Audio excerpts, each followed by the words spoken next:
Hey guys, hello and welcome HTML সিরিজের আরো একটি পর্বে আপনাকে স্বাগতম। এই পর্বে আমরা আলোচনা করব div নামে একটি ট্যাগ রয়েছে সেই ট্যাগ নিয়ে, এন্ড দেন আমরা আরেকটি ব্যাপার নিয়ে আলোচনা করব, সেটা হচ্ছে আমাদের এলিমেন্টের টাইপ। আমাদের এলিমেন্ট দুই ধরনের হয়ে থাকে সাধারণত, ইনলাইন এলিমেন্ট এবং হচ্ছে ব্লক এলিমেন্ট। এই দুইটা টাইপ নিয়ে আমরা আলোচনা করব। ইনলাইন এলিমেন্ট এবং ব্লক এলিমেন্ট এই দুইটা ব্যাপার বোঝা খুবই জরুরি। তো চলুন প্রথমে আমরা একটু দেখব div আসলে কি। div হচ্ছে একটা ট্যাগ, যে ট্যাগের মাধ্যমে আমরা ওয়েবসাইটের বিভিন্ন ডিভিশন করে থাকি। লেটস সে আমরা এইখানে জাস্ট একটা এক্সাম্পল দেখি। আমরা যে অন্যান্য ট্যাগগুলো লিখেছি সেই ট্যাগগুলোর মতোই একটা ট্যাগ হচ্ছে div। তো চলুন আমরা একটা এক্সাম্পল দেখি, তাহলে আসলে ব্যাপারটা বুঝতে সুবিধার হবে। তো প্রথমে আমরা আগে যেই ট্যাগগুলো দেখেছি সেরকম একটা ট্যাগ নিয়ে কাজ করি।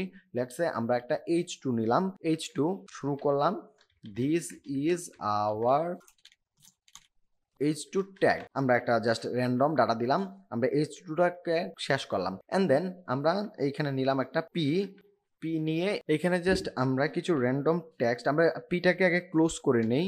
পিটাকে ক্লোজ করে এটার ভিতরে আমরা কিছু টেক্সট লরেম এপসন থেকে কপি করে নিয়ে এসে এখানে পেস্ট করে দিচ্ছি। ওকে, আমরা এটাকে পেস্ট করে দিলাম, এন্ড দেন সেভ দিয়ে আমরা ব্রাউজারে এসে রিফ্রেশ করব। রিফ্রেশ করলে আমরা দেখতে পারবো যে আমাদের এখানে this is our h2 tag এবং এখানে পি ট্যাগটা চলে এসেছে। তো সেম ভাবে আমরা যেটা করব, এখানে আরেকটা কাজ করব, আমরা একটা একটু নিচে একটা ট্যাগ নিব h3 নামে। আমরা যে কোনো ট্যাগ নিতে পারি, জাস্ট বোঝার জন্য h3 নিলাম এবং এইখানে আমরা লিখে দিচ্ছি this is our h3 tag.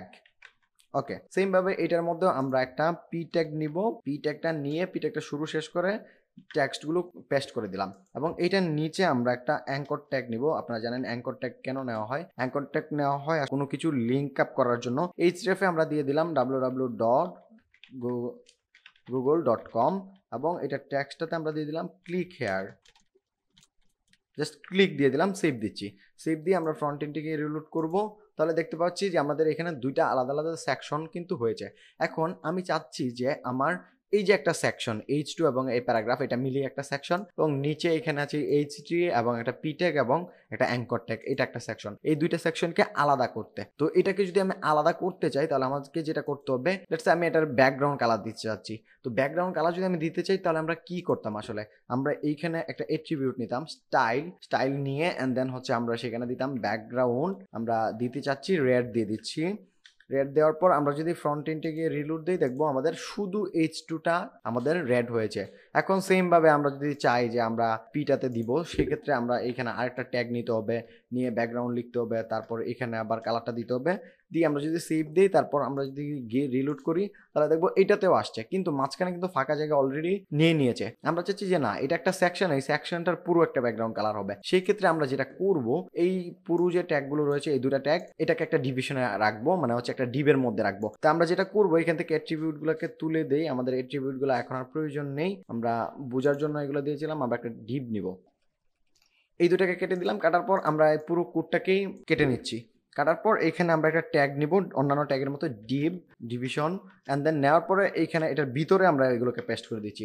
এখন সেম ভাবে আমরা জাস্ট এখানে h2টা নিয়েছি এবং পি ট্যাগটা জাস্ট কাট করে এখানে কপি পেস্ট এটার ভিতরে দিয়ে দিয়েছি। এখন কিন্তু এটা ডিভের ভিতরে আছে। আপনি যদি একটু দেখেন, এই ক্লোজিং, এটা হচ্ছে শুরু, এটা এবং এন্ড, এটার ভিতরে কিন্তু h2 এবং পি। এখন যদি ফ্রন্ট এন্ডে গিয়ে রিলোড করি আমরা, তাহলে দেখবো যে আমরা সেভ করা হয় নাই। আমরা জাস্ট সেভ করে নিচ্ছি, সেভ দিলাম। সেভ দেওয়ার পর আমরা জাস্ট এখানে গিয়ে রিলোড দিব। রিলোড দেওয়ার পর আমরা দেখতে পাচ্ছি যে সেম অ্যাজ ইট ইজ, শুরুর দিকে যেভাবে ছিল সেভাবেই কিন্তু আছে। ডিপ দেওয়ার ফলে আমাদের কিন্তু কোনো পরিবর্তন এখানে হয়নি। তো এখন আমরা যেটা করব, পরিবর্তনটা বোঝার জন্য এই ডিপের মধ্যে একটা অ্যাট্রিবিউট নিব স্টাইল নামে, নিয়ে ব্যাকগ্রাউন্ড কালার রেড করে দিব। জাস্ট সেভ দিচ্ছি। সেভ দেওয়ার পর ফ্রন্ট এন্ডে গিয়ে রিলোড দিব। এখন যদি আপনি দেখেন যে আমাদের h2 এবং এই যে পি দুইটাতেই কিন্তু ব্যাকগ্রাউন্ড কালার রেড হয়েছে, এবং এইখানে মাঝখানে যে ফাঁকা জায়গাটা ছিল সেটা কিন্তু এখন আর নেই। সেম ভাবে আমরা যদি এটাতেও সেম কাজটা করি, এইখানে দেখুন h3 রয়েছে, পি রয়েছে এবং অ্যাঙ্কর ট্যাগ রয়েছে। আমরা পুরোটাকে কাট করে নিচ্ছি, কন্ট্রোল এক্স দিয়ে কাট করে এখানে একটা ডিপ দিয়ে দিব। ডিপের ভিতরে আমরা জাস্ট এগুলোকে পেস্ট করে দিব, এবং এইখানে আমরা এটার মধ্যে একটা অ্যাট্রিবিউট নেই, স্টাইল অ্যাট্রিবিউটের নিচেও ব্যাকগ্রাউন্ড দিচ্ছি। ব্যাকগ্রাউন্ড দিয়ে এখানে দিয়ে দিচ্ছি ব্লু।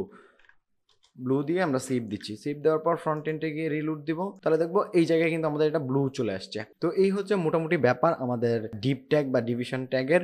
পরবর্তীতে আমরা আরো অনেক ডিটেলস আলোচনা যখন আমরা রিয়েল লাইফ কোনো প্রজেক্ট করব তখন আরো বিস্তারিত বুঝতে পারবো ডিপ দিয়ে আমরা কি করব বা কি করা হয়। তো চলুন এখন আমরা একটু বোঝার চেষ্টা করি ইনলাইন এলিমেন্ট এবং ব্লক এলিমেন্টের মধ্যে পার্থক্য কি বা এগুলো আসলে কি। ইনলাইন এলিমেন্ট যদি আপনি বুঝতে চান তাহলে আমাদের যে ট্যাগগুলো রয়েছে সেইগুলোর মধ্যে কিছু ট্যাগ ইনলাইন এবং কিছু ট্যাগ রয়েছে আমাদের ব্লক এলিমেন্ট বা ব্লক এলিমেন্টগুলো যেগুলো হয় আমরা এইখানে একটা এক্সাম্পল দেখি, ফ্রন্ট এন্ডেই যাই। দেখুন আমরা যখন এই h3টা নিয়েছি, এখানে this is our h3 tag, একটা h3 ট্যাগের ভিতরে কিছু ট্যাক্স লিখেছি, এটা কিন্তু পুরো জায়গা জুড়ে এখানে নিয়েছে। আমরা যখন পরবর্তীতে পি ট্যাগটা দিয়েছি সেটা কিন্তু নিচের লাইনে চলে আসছে। এই যে আমাদের h3টা এটা পুরো জায়গা নিয়েছে, এটা হচ্ছে ব্লক এলিমেন্ট। আর ইনলাইন এলিমেন্টগুলো কখনো পুরো জায়গা নেবে না, আপনি যেখানে প্লেস করবেন সেইখানেই সেটা প্লেস হবে, পুরো জায়গাটা নিবে না। আমরা যদি একটা এক্সাম্পল সহ দেখি তাহলে আপনারা আরো সহজভাবে বুঝতে পারবেন। ধরুন আমি এখানে একটা h3 ট্যাগ নিলাম বা h2 ট্যাগেই নেই, একটু বড় হবে, দেখতে সুবিধা হবে। তো আমরা একটা h2 নিলাম, এইখানে দিয়ে দিলাম একটা টেক্সট দিয়ে দিলাম, দেওয়ার পর ফ্রন্ট এন্ডে গিয়ে রিলোড করি। রিলোড করলে আমি দেখতে পাচ্ছি যে এইখানে আমার এটা কিন্তু টেক্সটটা সুন্দরভাবে শো করছে। এখন আমরা এইখানে আরেকটা ট্যাগ নিব, যে ট্যাগটা হচ্ছে h4 বা অন্য কোনো একটা কিছু নিতে পারি। h4 নিলাম, নেওয়ার পর সিম্পলি আমরা কিছু একটা লিখে দিলাম। দেওয়ার পর যদি ফ্রন্ট এন্ডে গিয়ে রিলোড করি তাহলে দেখবো এটা কিন্তু নিচে চলে আসছে, পাশাপাশি কিন্তু আসে নাই। আমার কিন্তু এখানে পাশে জায়গা অনেকটা খালি, পুরোটাই প্রায় খালি, তারপরে কিন্তু এটা পাশাপাশি আসে নাই, নিচে চলে আসছে। যেগুলো ব্লক এলিমেন্ট সেগুলোর কখনোই আপনি এইভাবে পাশাপাশি আসবে না, নিচে চলে আসবে, এক লাইন নিচে চলে আসবে। তো এটা আরো যদি আমরা ভালোভাবে বুঝতে চাই তাহলে আমরা যদি এখানে একটা স্টাইল দেই এবং ব্যাকগ্রাউন্ড কালার গ্রিন দিয়ে দিলাম এবং এইটাতে নিচেরটাতেও একটা স্টাইল নিলাম and then background colour yellow দিয়ে দিলাম, দিয়ে সেভ দিচ্ছি। সেভ দেওয়ার পর আমরা ফ্রন্ট এন্ডে গিয়ে একটু রিলোড দিব, তাহলে দেখবো এটা কিন্তু পুরো জায়গাটা জুড়ে আমাদের ব্যাকগ্রাউন্ড কালারটা পেয়েছে। তার মানে এই ট্যাগটা আমাদের পুরো জায়গাটা দখল করেছে। এইটাও সেম ভাবে, এটাও জাস্ট আমাদের পুরো জায়গাটা দখল করেছে, সেজন্য পুরো জায়গা জুড়ে কিন্তু ব্যাকগ্রাউন্ড কালারটা চলে আসছে। এখন আমরা যদি একটা এমন এলিমেন্ট দেখি বা এমন একটা ট্যাগ দেখি যেটা ইনলাইন, সেই ক্ষেত্রে কিন্তু আমাদের পাশাপাশি আসবে। লেটস সে আমরা একটা এক্সাম্পল দেখি যেটা হচ্ছে আমাদের ইনলাইন এলিমেন্ট বা ইনলাইন ট্যাগ। সেটা দেখার জন্য আমরা এখানে একটা পি ট্যাগ নিচ্ছি। পি ট্যাগ নেওয়ার পরে আমরা জাস্ট এখান থেকে লরাম এফসামের কিছু ডামি ট্যাক্সটাই কপি করে নেই বোঝার জন্য। আমরা জাস্ট এইখানে কিছু লরাম এফসামের ডামি ট্যাক্স দিয়ে দিলাম, দেওয়ার পরে আমরা সেভ দিচ্ছি। সেভ দেওয়ার পর এইখানে যদি যাই ফ্রন্ট এন্ডে রিলেট করি, দেখুন এটা কিন্তু আমাদের আসলো। আসার পরে এইটার ভিতরে আমরা একটা ইনলাইন ট্যাগ নিব। লেটস সে আমরা ইনলাইন ট্যাগ হিসেবে নিলাম, আমাদের ইনলাইন অনেকগুলো ট্যাগ রয়েছে, এটার মধ্যে একটা ট্যাগ হচ্ছে স্প্যান নিয়ে মেবি আমি আলোচনা করেছিলাম। আমরা একটা ট্যাগ নিলাম স্প্যান, নেওয়ার পরে স্প্যানের ভিতরে আমরা এই ট্যাগটা দিয়ে দিলাম।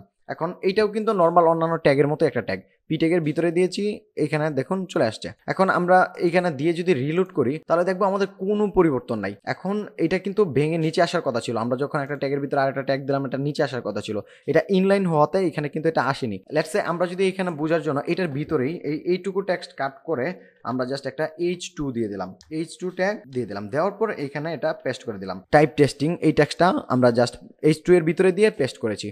দেন সেভ করবো, সেভ করে ফ্রন্ট এন্ডে গিয়ে যদি রিলোড দেই তাহলে দেখবো এটা কিন্তু নিচে চলে আসছে। দেখুন এই যে h2 এটা কিন্তু নিচে চলে আসছে, আমাদের প্যারাগ্রাফ অ্যাজ ইট ইজ আছে, থাকার পর এই পর্যন্ত আসার পর বাকিটুকু নিচে ভেঙে চলে আসছে। কারণ হচ্ছে এটা ব্লক এলিমেন্টগুলো নিচে জায়গা নেবে, নিচে পাশাপাশি যতটুকু জায়গা থাকবে পুরোটা নিয়ে নেবে, তারপর নিচের লাইন থেকে পরের যে কোডটা বা পরের যে এলিমেন্টটা সেটা শুরু হবে। এখন আমরা আরো সুবিধার জন্য এখানে একটা কাজ করি, h2কে কেটে দেই। আমরা যদি এটার মধ্যে একটা ব্যাকগ্রাউন্ড কালার দিই, এই স্প্যানের মধ্যে একটা ব্যাকগ্রাউন্ড কালার দিলাম, স্টাইল নামে অ্যাট্রিবিউট নিতে হবে, ব্যাকগ্রাউন্ড রেড দিয়ে দিচ্ছি, সেভ দিচ্ছি।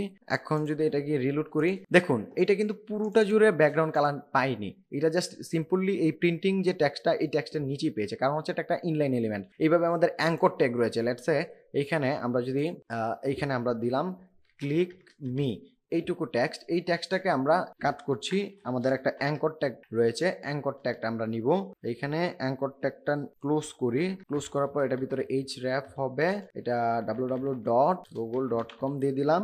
এবং এটার ভিতরে আমরা দিয়ে দিলাম ক্লিক মি। দেখুন সেভ দিচ্ছি, সেভ দেওয়ার পর আমরা যদি ফ্রন্ট এন্ডে গিয়ে রিলোড দেই, দেখুন ক্লিক মি কিন্তু চলে আসছে পাশাপাশি, এটা কিন্তু নিচে ভেঙে চলে আসে না, কারণ হচ্ছে এটা একটা ইনলাইন এলিমেন্ট, সেজন্য এটা নিচে আসেনি। লেটস সে আমরা এটা বোঝার জন্য আরেকটা কাজ করি, এগুলো তো ভিতরে দিয়েছি, একটা ট্যাগের ভিতরে আরেকটা ট্যাগ ইউজ করেছি, সেটা যদি আমরা না করি, না করে আমরা জাস্ট এখানে একটা স্প্যান ট্যাগ নেই, একটা স্প্যান ট্যাগ নিলাম, নেওয়ার পরে আমরা এখানে কিছু টেক্সট এইখান থেকে উপর থেকে নিয়ে আসি, লরেম ইপসাম, এতটুকু টেক্সট আমরা নিলাম, নেওয়ার পরে আমরা এখানে আরেকটা স্প্যান ট্যাগ নিলাম, নেওয়ার পরে এখানে আরো কিছু টেক্সট এখান থেকে কপি করে জাস্ট এতটুকু কপি করে আমরা জাস্ট নিচেরটাই দিয়ে দিব।